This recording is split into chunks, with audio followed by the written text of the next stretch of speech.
Hola, vamos a estudiar este amplificador que es un previo de baja frecuencia de dos etapas a transistores BJT, en el que aquí vemos los dos transistores, ambos en una configuración en emisor común, puesto que la señal sale en el Q1, entra en la base y sale por el colector, y en el caso del Q2 sale también por el colector y también entra por la base.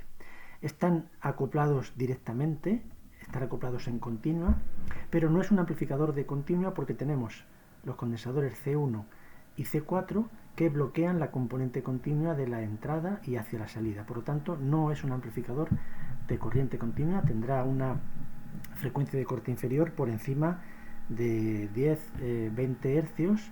La hemos calculado, ya la medimos y nos sale de una frecuencia de corte inferior de 66 hercios. Aquí hemos resumido las características de las medidas que ya hemos hecho.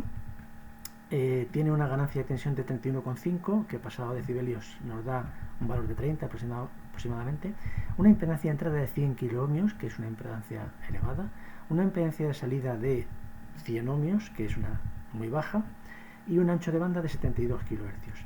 Hemos colocado para su funcionamiento una resistencia de carga de un valor similar al de la impedancia de salida.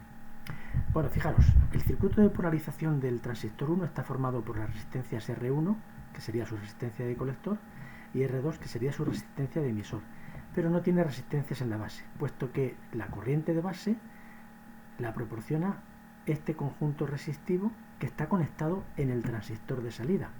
¿Por qué es eso? Bueno, pues porque de esta forma vamos a conseguir una realimentación de corriente continua para compensar las posibles variaciones de la tensión de polarización con la temperatura. Fijaros, este condensador de aquí, el C3, hace que en este punto la corriente alterna tenga una derivación a masa y por tanto en este conjunto de estas tres resistencias no hay corriente alterna, no hay señal, solamente hay corriente continua. De manera que si se produjese una variación de la polarización por razón de temperatura en el transistor Q2 o en el transistor Q1, esta red actuaría de compensación y estabilizaría ese punto de polarización.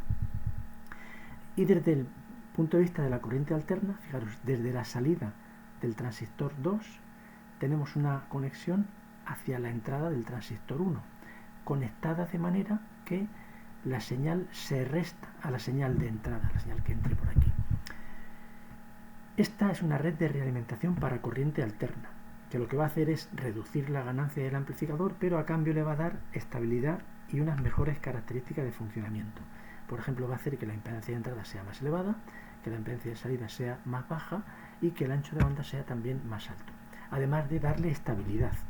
Este condensador de aquí, fijaros, sirve para que tiene una pequeña capacidad y sirve para reducir el ancho de banda de frecuencias altas. ¿Con eso qué conseguimos? Pues darle estabilidad e impedir que este circuito pueda convertirse en un oscilador. El resto, bueno, pues son los componentes normales. Como tiene dos etapas, la entrada y la salida están en fase y tiene una ganancia de 30 dB, que no está mal para un amplificador previo como este que veis.